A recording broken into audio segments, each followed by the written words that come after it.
एक नगर में दो भाई राजू और दीपू नगर के एक गैराज में मैकेनिक का काम करते थे। दोनों बहुत मेहनती थे। एक दिन गैराज में काम करते हुए भाई ने सोच रहा था अगर हम ऐसे ही काम करते रहे तो एक दिन अपना एक गैराज खोल लेंगे और फिर जल्दी ही दूसरा और फिर तीसरा और जल्दी ही हर शहर में अपना एक गैराज होगा। ये कहने के बाद दोनों राजू और दीपू अपना काम बंद करके मुस्कुराते हुए ऊपर की ओर देखते हुए अपने ख्यालों में खो जाते हैं। सपने में राजू और दीपू अपने नए गैराज के उद्घाटन की रिबन काट रहे हैं। तभी पीछे से उसके पेट पर कोई धक्का देता है और दोनों घबरा के सपने से बाहर आते हैं। राजू के बगल में उसकी गैराज का मालिक, ग्रे शर्ट, काले पैंट, सिमटे हुए बाल और आंखों पे चश्मा। तुम दोनों से एक काम सही से नहीं होता। कल एक गाड़ी तुम लोगों ने बना के दी थी, ग्राहक का फोन आया था, उनकी गाड़ी से धुआं निकल रहा है और रास्ते में बंद हो गई है। ये 1 महीने में तुम्हारी 8वीं शिकायत है। मैं तुम दोनों को अभी काम से निकालता हूँ। निकल जाओ मेरे गैराज से। मालिक, पर यह भी तो हो सकता है उसकी गाड़ी खराब हो। हमने तो ठीक से ही काम किया था। खराब गाड़ियों को ठीक करना ही हमारा काम है। निकल जाओ यहाँ से। और मालिक दोनों को धक्के मार के बाहर निकाल देता है। राजू और दीपू अपने छोटे से कमरे की बिस्तर पर है। सामने की दीवार पर विष्णु भगवान की तस्वीर टंगी है। दीपू राजू से, भाई, हम हर जगह मन लगा के काम करते हैं, फिर भी हमें हर जगह से निकाल दिया जाता है। किसी को हमारी कद्र ही नहीं। हाँ भाई, यहाँ किसी को हमारी कद्र नहीं है। चल किसी दूसरी जगह जाते हैं, वहाँ शायद हमारी कीमत हो। भाई, अब पर हम वहाँ करेंगे क्या? याद है माँ कहती थी कि भगवान का नाम लेने से सब मिल जाता है। हाँ, चल सामान बांध, अब हम यही करेंगे। भगवान का नाम लेंगे और पैसे कमाएंगे। वो कैसे? अरे हम बाबा बन के लोगों को ज्ञान देंगे और उनसे पैसे लेंगे। वो तो ठीक है, पर हम लोगों को क्या ज्ञान देंगे? अरे वही जो माँ हमें देती थी। तू ज्यादा सवाल मत कर, सामान बांध। हम राजा सूर्यदेव के चंपक नगर जा रहे हैं। चंपक नगर में राजू और दीपू गेरुई धोती और गेरुई शॉल में, कंधे तक बाल, गले में रुद्राक्ष की माला, पैरों में खड़ाऊ, कंधे पे लटकी मटमैली गठरी, कलाइयों में बंधी रुद्राक्ष की माला, एक बड़े बरगद के पेड़ के नीचे बने चबूतरे के सामने। ये राजा सूर्यदेव का चंपक नगर है। हम यहीं से शुरू करेंगे। दीपू सुन, आज से तेरा नाम दीपू नहीं दीपेश्वर है, समझा? और मैं एक सिद्ध योगी। मैं यहाँ बैठता हूँ और ध्यान करता हूँ। तू नगर में जाके ये खबर फैला कि एक सिद्ध योगी आए हैं जो हर समस्या का हल देते हैं। ठीक है, अब मैं जाता हूँ।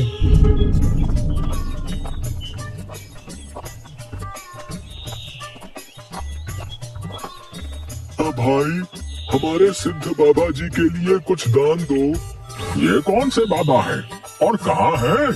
बड़े सिद्ध बाबा हैं, उनके पास हर समस्या का हल है।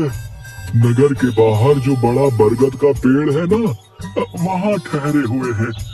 अगर तुम्हें कोई समस्या हो तो उनसे जाके मिल लो, वो तुम्हें हल जरूर बताएंगे। पर हाँ, दान के लिए कुछ लेकर जरूर आना। हाँ, मैं जरूर आऊंगा। औरों को भी बता दो, पूरे नगर का भला हो जाएगा। जरूर बाबा जी, जरूर। राजू पेड़ के नीचे ध्यान में बैठा हुआ है और दीपू थैले में सामान लेके उसके पास जाता है। मैंने नगर में खबर फैला दी है, जल्दी ही लोग यहाँ आते होंगे। तुम तैयार रहो। मैं तो कब से तैयार हूँ, देखते हैं क्या होता है। राजू फिर से ध्यान में बैठ जाता है। तभी नगर के लोग वहाँ आने लगते हैं और हाथ जोड़ के नीचे बैठे हैं। बाबा, हमारा काम नहीं चल रहा, कृपा करें। आप जो भी दान के लिए लाए हैं, बाबा के चरणों में रखें और बाबा से गुरु मंत्र लें। दुकानदार राजू के पास पैसे रखता है और हाथ जोड़कर खड़ा हो जाता है। राजू इशारे से दुकानदार को अपने पास बुलाता है और उसके कान में कहता है, श्री राम, हर बिक्री के समय मन में ये नाम का जाप करो, बिक्री बढ़ जाएगी। याद रहे, अपना ये मंत्र किसी को नहीं बताना, अपनी पत्नी को भी नहीं। जैसी आपकी आज्ञा बाबा जी। महाराज, आप राजकुमारी के लिए एक योग्य वर तलाश रहे थे। हमारे गांव में एक सिद्ध योगी आए हैं जो तेजवान है और राजकुमारी के लिए एकदम श्रेष्ठ है।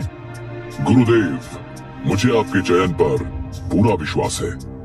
अगर आपने चुना है तो वो राजकुमारी के लिए अवश्य ही उत्तम होगा। सोने जवाहरात और अनेक उपहार लाओ। हम अभी उन महान योगी के पास जाएंगे और उनसे राजकुमारी से विवाह करने का आग्रह करेंगे। हे तपस्वी, मैंने आपके बारे में जो सुना था, आप उतने ही तेजस्वी हैं। मेरा आग्रह स्वीकार करें। राजू ध्यान से आंख खोलकर राजा को देखते हुए, जी महाराज, कहिए क्या परेशानी है आपको? मेरी इच्छा है कि आप मेरी पुत्री से विवाह करें और ये उपहार स्वीकार करें। राजू काफी देर तक उपहार में लाए सोने चांदी और अनेक वस्त्र और उपहारों को देखता है, फिर राजा की ओर मुड़ता है। महाराज, मैं तो एक सन्यासी हूँ, मुझे इन सब से क्या लेना?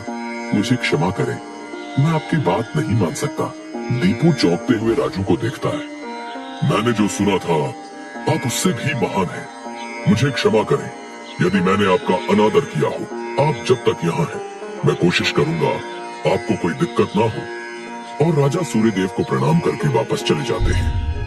अरे राजू, ये क्या कर दिया तुमने? इतना अच्छा मौका हाथ से जाने दिया। अरे राज करते हम लोग। राज, तुम्हें ये क्या हो गया है? मैं यही सोच रहा था, लेकिन फिर मैंने सोचा कि इतने दिनों से ईश्वर का नाम लेते लेते इतना तो समझ आ गया है कि ईश्वर के नाम अमृत में ऐसा क्या है जो मीरा सारा राजसी ठाट छोड़कर वैरागन बन गई। क्यों प्रहलाद ने अपने पिता की इतनी यातनाएं सही? मुझे भी राम नाम का धन मिल गया है जिसके आगे इस दुनिया का सारा धन फीका है। मुझे ये सब नहीं पता। हम यहाँ पैसे कमाने आए थे, ना कि साधु बनने। मैं चला, मैं अकेले ही सब संभाल लूंगा। तुम्हें जो ठीक लगे करो, पर अगर किसी मुसीबत में फंस जाओ, पूरी श्रद्धा से ईश्वर का नाम लेना, तुम्हारी मुसीबत दूर हो जाएगी। तुम्हारा दिमाग खराब हो गया है। इतनी आसानी से मुसीबत दूर होती तो सभी खुश होते। राजू बस उसे देखकर मुस्कुराता है और ध्यान में बैठ जाता है। दीपू अपनी पोटली उठा के गांव में चल देता है। क्यों भाई, कैसा चल रहा है? हाँ भाई, सब बढ़िया है और अब घर में सुख शांति भी है। ये भी बेवकूफ बन गया। राजू है तो चालाक। उसने ऐसी युक्ति की कि कोई उस पर सवाल नहीं उठा सकता। कुछ राशन दान करो। जरूर। दुकानदार राजू के थैले में चावल डालने जाता है। तभी दीपू, ये क्या दे रहे हो? इतनी मिठाइयाँ और मेवे तुम्हारी दुकान में है और तुम ये कच्चे चावल दे रहे हो? इनमें से कुछ दो। पर बाबा तो ये सब नहीं कहते। तुम्हें क्या करना है? जितना कह रहा हूँ वो करो। दीपू आगे जाता है और जोहरी की दुकान में दुकानदार से, और भाई जोहरी, कैसी चल रही है दुकानदारी? बाबा की कृपा से सब बढ़िया चल रहा है। कहिए क्या सेवा करूं? बाबा के लिए कुछ दान दो। इससे पहले कि इन्हें मेरी असलियत पता चले, इनसे तगड़ा दान लेके गांव से गायब हो जाऊंगा। फिर ये लोग राजू के पीछे पड़ेंगे तो उसे समझ आएगा। बाबा के लिए कुछ दान दो। जौहरी पैसे निकाल कर देने लगता है। अरे ये क्या भीख दे रहे हो? बाबा की कृपा से तुम्हारी दुकान चल रही है। इतने सारे जवाहरात हैं, इनमें से दो, कुछ कीमती सा। जितना दोगे उससे ज्यादा मिलेगा। ये बाबा को क्या हो गया है? कोई नहीं, बाबा को देने से मेरा क्या घटेगा। जौहरी एक सोने की हार दीपू को दे देता है। ये लीजिए बाबा। अच्छा धन बटोर लिया है मैंने। इससे काफी दिनों तक काम चल जाएगा। बड़ी भूख लग गई है, कुछ मिठाइयाँ खा लूं। दीपू एक पेड़ के नीचे बैठ के मिठाइयाँ खाने लगता है। तभी वहाँ 4 डाकू, चेहरे पे नकाब, काले कपड़े और हाथ में छुरी लेकर आ जाते हैं। जो कुछ भी है वो हमें दे दो, नहीं तो हम तुम्हें मार डालेंगे। दीपू डर से अपनी पोटली उन्हें दे देता है। तभी डाकुओं के सरदार का नकाब खुल जाता है। दीपू उसे देख लेता है। अब तुझे मरना होगा क्योंकि तूने मेरा चेहरा देख लिया है। हे भगवान, ये क्या हो रहा है? कैसे बचूं इनसे? भागने की कोशिश की तो ये लोग पकड़ लेंगे। क्या करूं? तभी उसे राजू की बात याद आती है। अगर किसी मुसीबत में फंस जाओ, पूरी श्रद्धा से ईश्वर का नाम लेना, तुम्हारी मुसीबत दूर हो जाएगी। दीपू आंखें बंद कर घुटने पर बैठकर, हे नारायण मेरी रक्षा करो, हे नारायण मेरी रक्षा करो। डाकू का सरदार दीपू को उठाकर, सुन, राजा के सिपाही हमारी ओर आ रहे हैं, इसलिए तुझे छोड़ रहे हैं। अगर तूने किसी को हमारे बारे में बताने की कोशिश की तो तुझे जिंदा नहीं छोड़ेंगे। ये ले अपनी पोटली। डाकू भाग जाते हैं। दीपू सामने से सिपाहियों को आते देख मन में, हे नारायण, मुझसे भूल हुई जो मैं राजू की बात को समझ नहीं पाया। मैं राजू के पास वापस जा रहा हूँ और उसके साथ रहकर आपके ध्यान में अपना जीवन बिताऊंगा। मुझे माफ कर दो राजू, मैं ईश्वर के नाम की महिमा को नहीं समझ पाया, पर अब मैं समझ गया हूँ और तुम्हारे साथ ईश्वर के नाम का धन कमाना चाहता हूँ। राजू दीपू को गले से लगाता है